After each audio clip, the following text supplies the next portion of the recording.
Uma boa noite. Sejam todos muito bem-vindos nesta quarta-feira em que a lua sorria no céu. Viram a lua hoje? A lua estava sorrindo para todos nós que a olhamos hoje. É preciso que a gente olhe para as coisas belas para poder ver a beleza, não é? E é assim que possamos também, nesta casa, nestes momentos que aqui estamos, vermos as belezas da vida. Esse título que ali está, Suicídio e Loucura. Bem-aventurados os aflitos, que seja por nós entendido como algo ameno na noite de hoje. Assim vamos à prece para iniciarmos o nosso momento de exposição doutrinária. Pai amoroso e bom, aqui nos apresentamos hoje neste templo religioso. Nós, os cristãos, que estamos com saudade de Cristo, que precisamos entender a mensagem do Cristo, nos apresentamos com a nossa simplicidade, com a nossa humildade, buscando entender a Tua boa mensagem.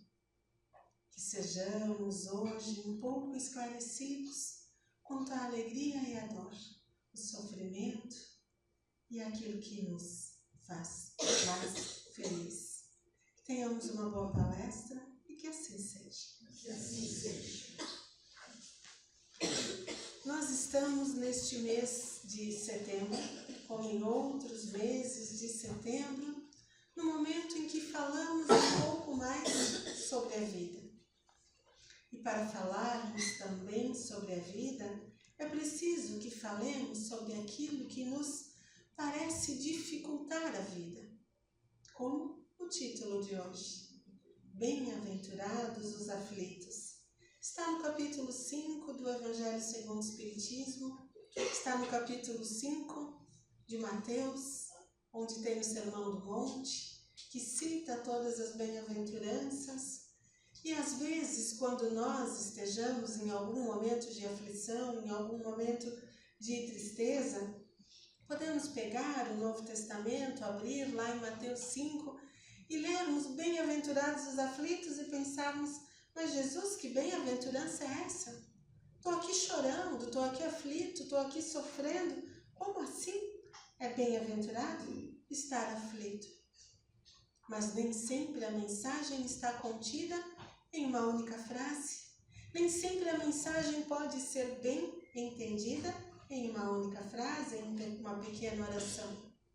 Bem-aventurados os aflitos é apenas um trecho do Sermão do Monte, o Sermão da Montanha, onde Jesus falava aos homens uma série de recomendações para que a gente conseguisse, enfim, entender como fugir da aflição, como fugir da tristeza, como não mais sermos tão tristes, tão angustiados, tão orgulhosos, tão egoístas.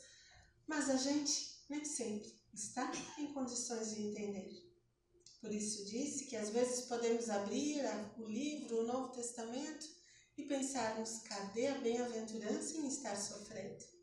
Mas a bem-aventurança está em entender por que é que sofremos. Por que é que a gente se dedica a falar tanto de sofrimento, de angústia, de tristeza, quando tudo o que a gente gostaria era ficar falando de coisas boas, belas, bonitas? Mas, por exemplo, quando nos dedicamos a assistir TV, vamos olhar, sentar na frente de um aparelho de TV, a gente se dedica a ver mais coisas legais ou coisas tristes? Mais notícias boas ou mais notícias ruins? Quando acontece em nossa vida algo muito bom, a gente corre contar para um grande número de pessoas ou a gente costuma comentar mais sobre os acontecimentos ruins e difíceis? A gente costuma comentar mais sobre as coisas difíceis. É a verdade, é a resposta. Mas a gente gosta de ser assim? A gente esquece de ser melhor. A gente esquece que pode ser bem melhor. Bem-aventurados os aflitos é um texto que nos vem lembrar que a alegria está em entender aquilo que nos faz sofrer, para que quando ocorra novamente uma situação parecida, a gente lembre, eu já passei por isso. Eu sei o que eu devo fazer e o que eu não devo fazer. Que eu faça o correto, que eu não erre mais, que eu fuja daquilo que vai me derrubar, me entristecer e que eu persiga com toda a minha força, com toda a minha vontade, aquilo que vai me alegrar. Aí sim, a gente entende o sentido da bem-aventurança. Mas nem sempre a gente consegue.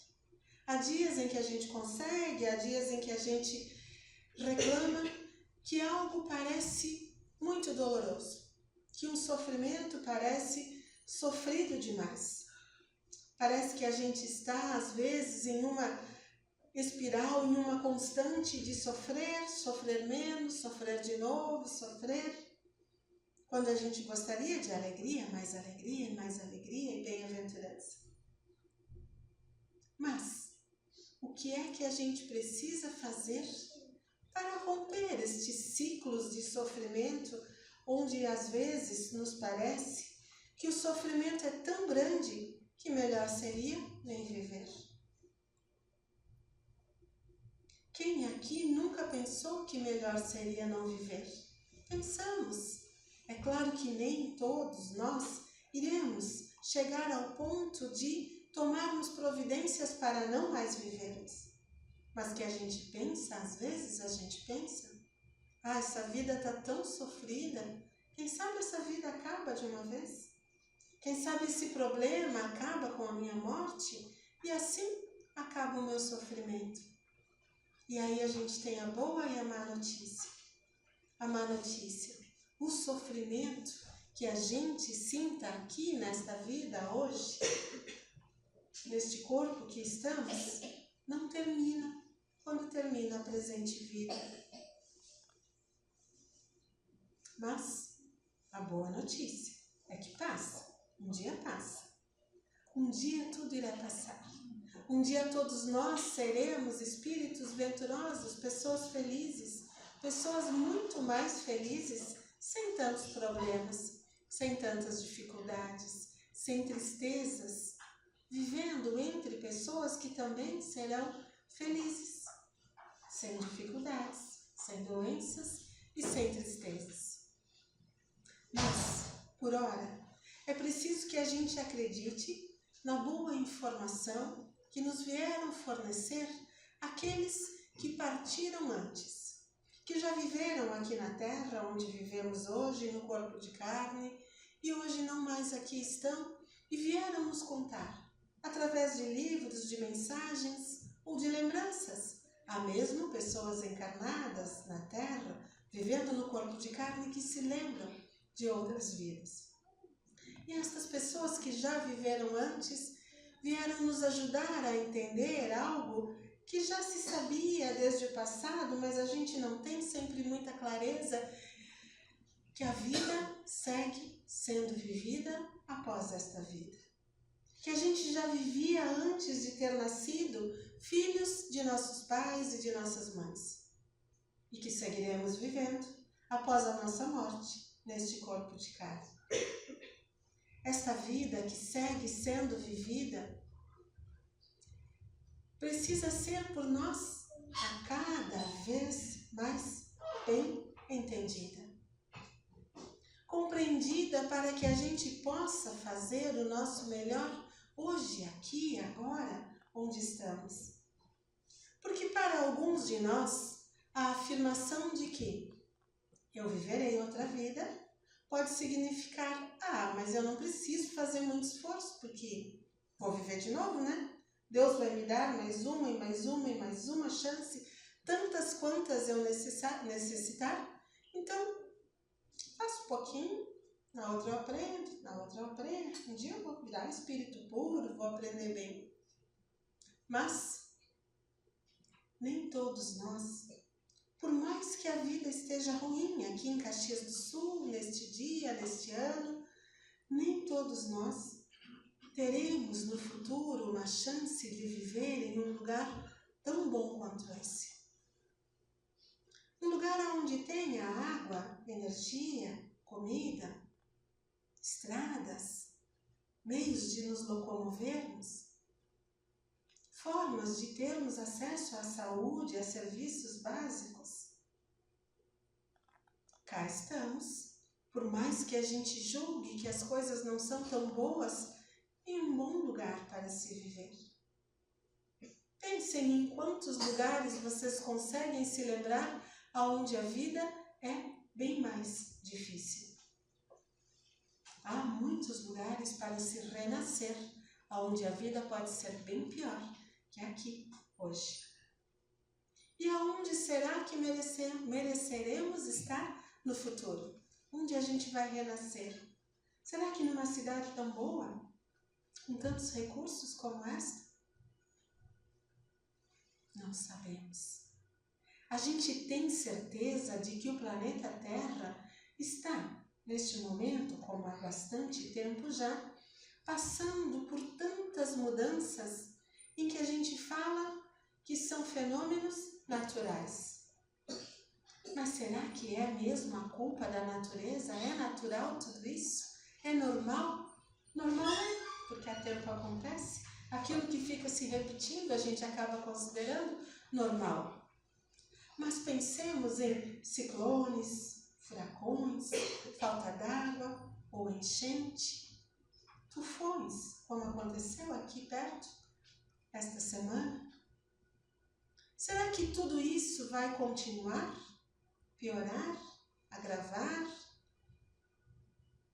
Como será a Terra se nós voltarmos aqui no mesmo planeta, na mesma cidade? Imaginemos nós em Caxias do Sul, daqui 200 anos, haverá tanta abundância de água, de espaço? Como será a limpeza? Como será o ar? Então, mesmo que a gente possa vir a reencarnar numa mesma cidade, num mesmo lugar, nada nos garante que esse lugar será tão bom quanto hoje, no futuro. Muitos mais milhões de pessoas estarão vivendo aqui, dividindo os mesmos recursos.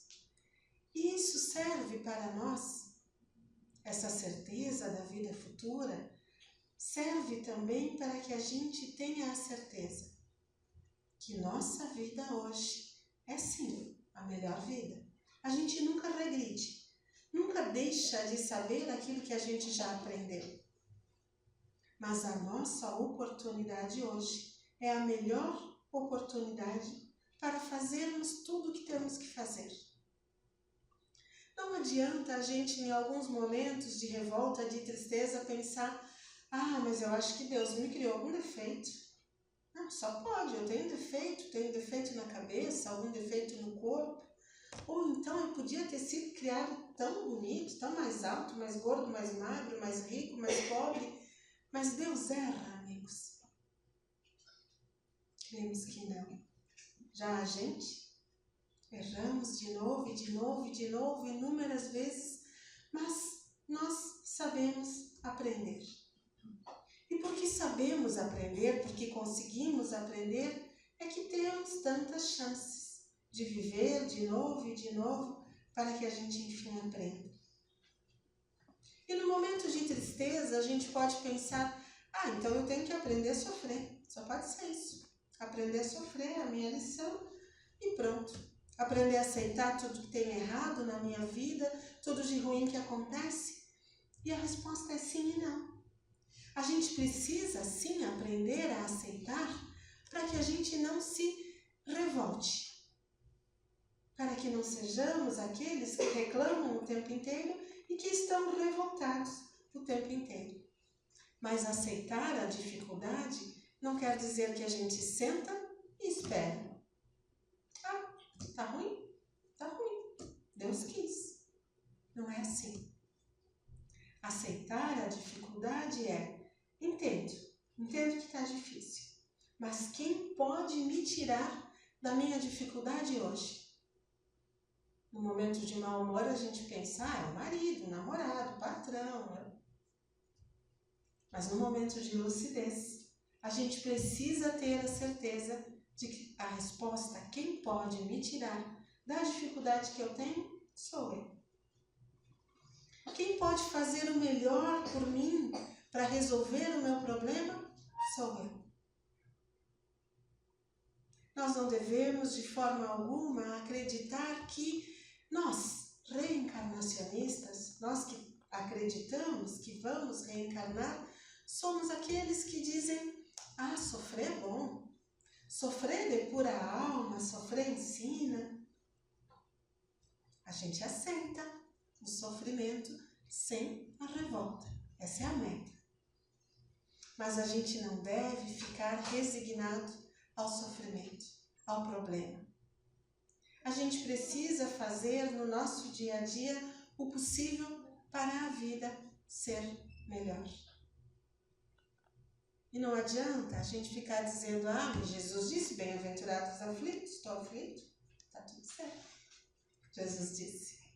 Mas o sermão da montanha é muito maior do que aquelas 8 bem-aventuranças que lá estão no capítulo 5 de Mateus. O sermão da montanha abrange os capítulos 5, 6, 7 de Mateus. E está também em outras partes do Novo Testamento, repetido inúmeras vezes neste livro que tanto nos ensina para que a gente entenda. A mensagem de Jesus não é bem-aventurado aquele que sofre e chora. Não. É bem-aventurado aquele que sofre e chora, entende por que chorou, por que sofreu e vai buscar a alegria de viver. Vai buscar a felicidade. E o que é que nos faz feliz? Quando a gente está vendo TV, a gente olha a propaganda e diz tudo o que você precisa para ser feliz. Há uma propaganda de um mercado, tem uma musiquinha bem simpática que a gente fica cantando, né? O que você faz para ser feliz? É tão bom, parece que dá vontade de ir no mercado, a gente vai lá, compra, sai feliz. Mas o que é que nos faz feliz de fato? A resposta não é simples, né? A cada dia a gente pode ser feliz com alguma coisa que no outro dia parece algo muito difícil, algo que a gente não mais deseja. Há quem possa pensar, dinheiro me faria feliz. Nossa, se eu tivesse muito dinheiro, muitas posses, aí sim, seria feliz. Mas pode haver alguém que nos diga assim, o dinheiro causou a minha infelicidade. A minha família, porque tinha dinheiro, na hora em que morreram os meus pais, brigou por causa de dinheiro e posses. Se a gente fosse bem pobre, acredito que a gente seria mais unido. E alguém pode dizer, mas eu seria feliz se eu fosse bem lindo, bem bonito, bem chamativo, tivesse um olho bem lindo. E outro pode dizer, sabe, eu sou tão bonito que eu não consigo que ninguém se aproxime de mim para ser meu amigo de fato. As pessoas só querem estar perto para terem alguma vantagem. O que é que nos faz feliz? O que é que a gente deveria buscar para a nossa felicidade? A gente tem certeza do que nos faz feliz?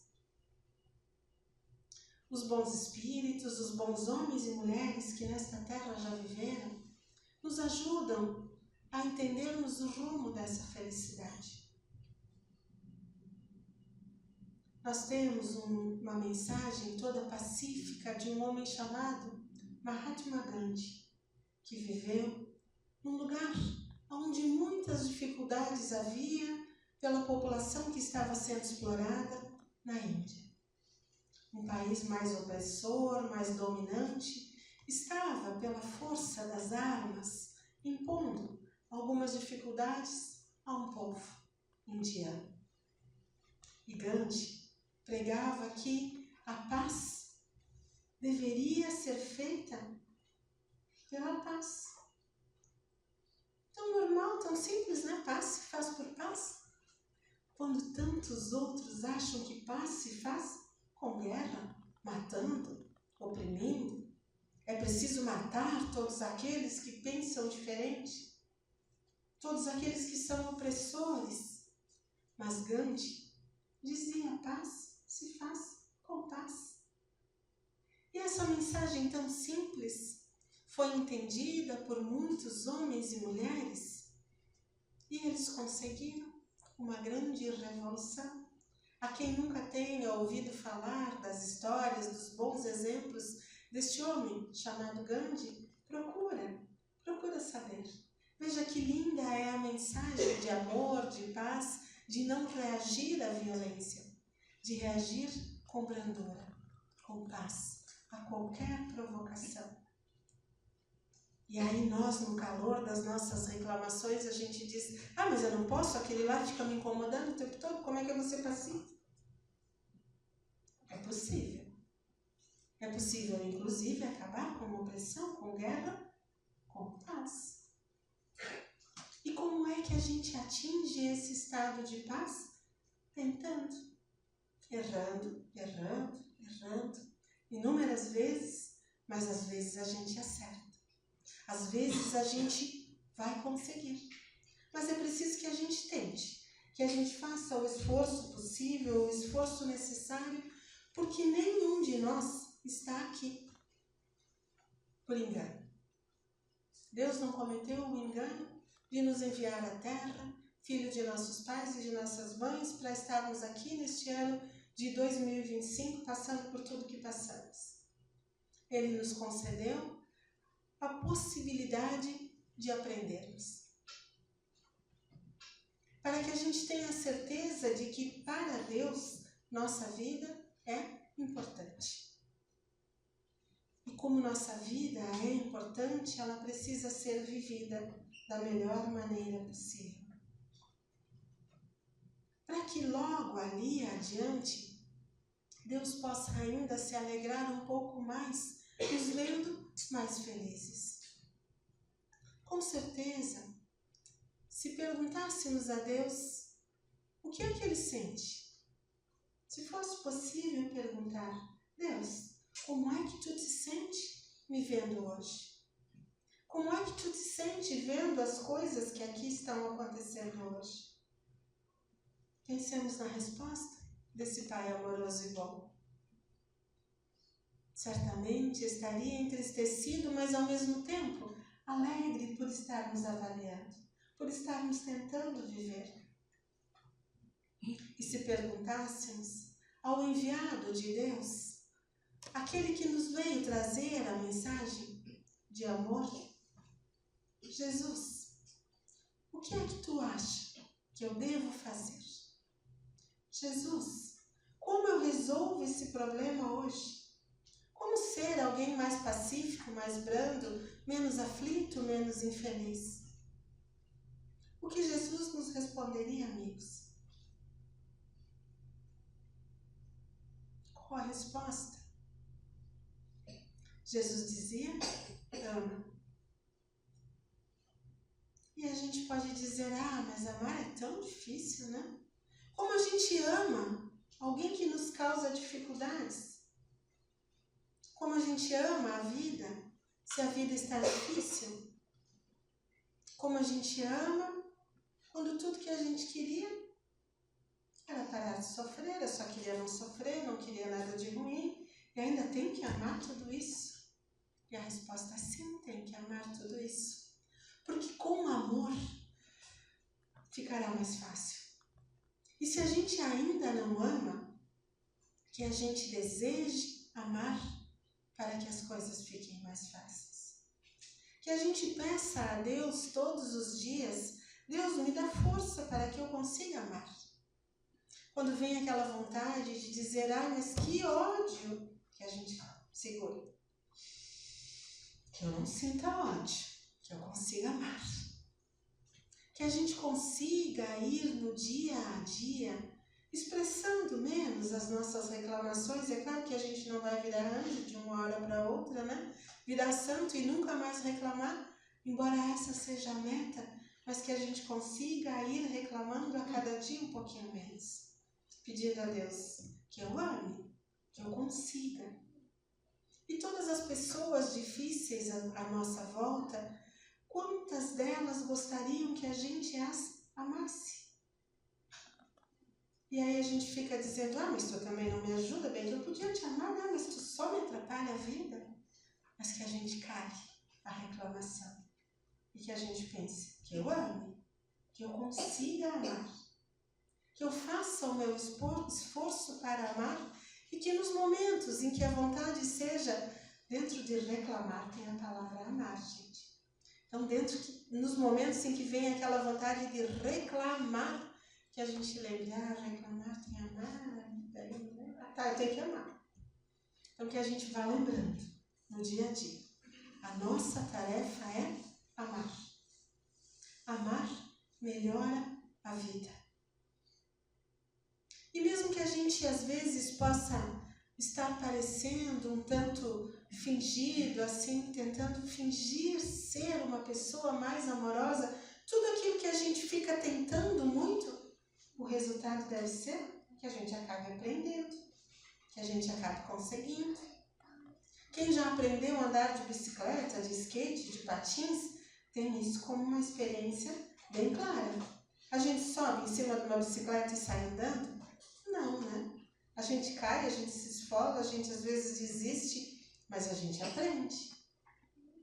Tudo aquilo que a gente acaba tentando, muitas vezes, o resultado vai ser aprender.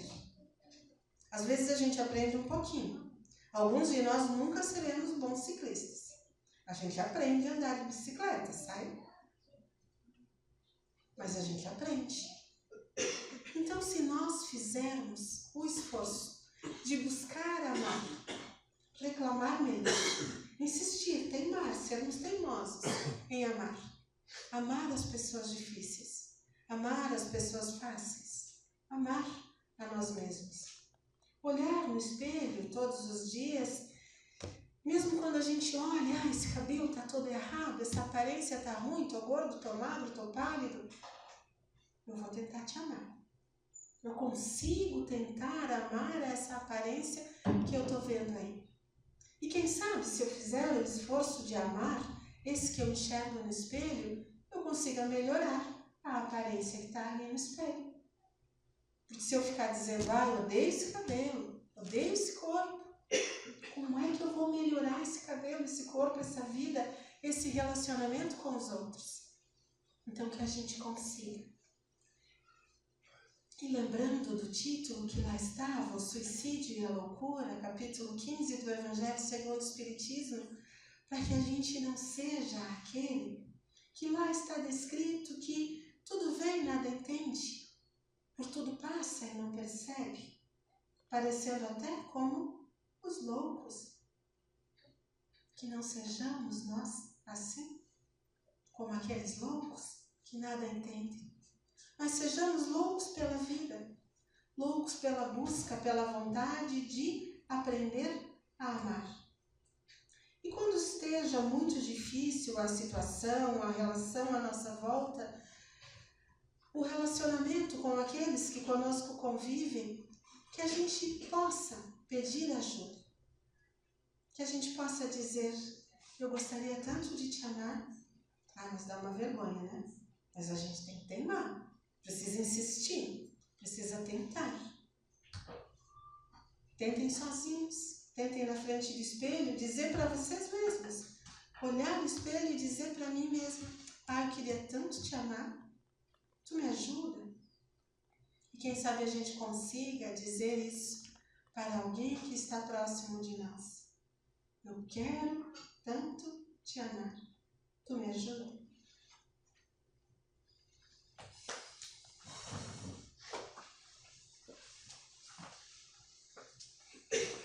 Então, meus irmãos, depois dessa mensagem da nossa colega, com certeza dentro de cada um dá para fazer uma reflexão. O que estamos fazendo para nós nos amarmos e amar a pessoa ao nosso lado?